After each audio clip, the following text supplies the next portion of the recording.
Today, Elon Musk is the third richest man on Earth, but his origins trace back to a severely bullied, introverted child in Pretoria, South Africa.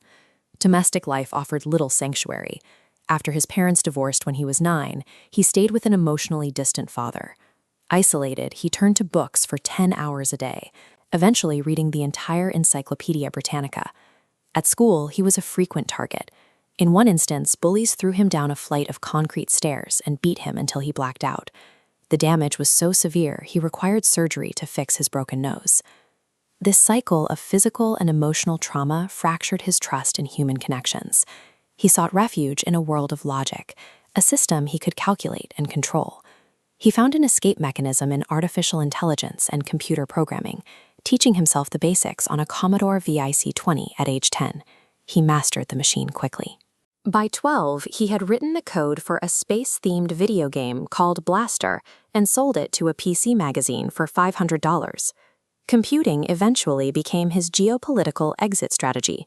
To avoid mandatory military service in apartheid-era South Africa, he used his mother's nationality to move to Canada with only $2,000. Mastering code taught him that systems follow predictable rules. Unlike people, who can be violent and chaotic, a machine will always yield to the correct logic. This became the foundation of his business philosophy. He arrived in Silicon Valley during the 1990s dot-com boom, dropping out of a Stanford PhD program after only 2 days to launch his first startup, Zip2. After selling Zip2, he rolled his millions into an online banking venture called X.com, which eventually merged into the platform we now know as PayPal. Corporate life brought its own form of betrayal. While he was away on a trip, the company board staged a coup and ousted him as CEO over technical arguments regarding the service's architecture. Despite the ouster, his equity stake was worth $165 million when eBay bought PayPal. For the first time, he had the capital required to build the spacefaring future of his childhood science fiction. Surviving the brutal internal politics of Silicon Valley hardened his approach. In every venture that followed, he prioritized maintaining absolute personal control.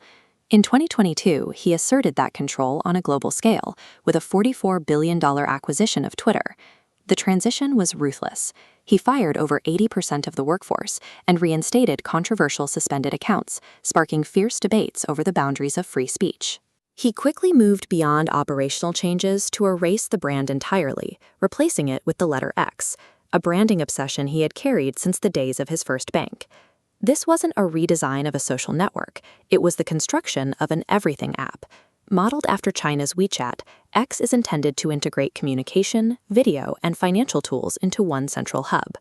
Acquiring Twitter provided the data and behavioral infrastructure necessary to anchor his broader technological ecosystem. By 2026, his net worth is projected at $844 billion, driven by a historic trillion-dollar merger between SpaceX and XI. This integrates Grock AI computing with Starlinks Global Satellite network. Tesla provides the physical layer of this empire through the mass production of the Optimist Gen 3 humanoid robot. These ventures form the Muskonomy, a vertically integrated global ecosystem spanning underground transit and aerospace dominance and cognitive computing. By controlling the hardware, the launch vehicles, and the code, he has established a sovereign infrastructure that effectively decouples his wealth from traditional market forces. His trajectory to become the world's first trillionaire by 2027 stands in contrast to the image of the battered boy who once hid from his peers in Pretoria. From writing basic game code to deploying orbital AI, his entire career has been a systematic effort to build a universe where he holds ultimate leverage. He used the wounds of a hostile, unpredictable childhood to fund the reverse engineering of the future. By constructing his own global infrastructure, he has ensured that the world now operates according to his rules.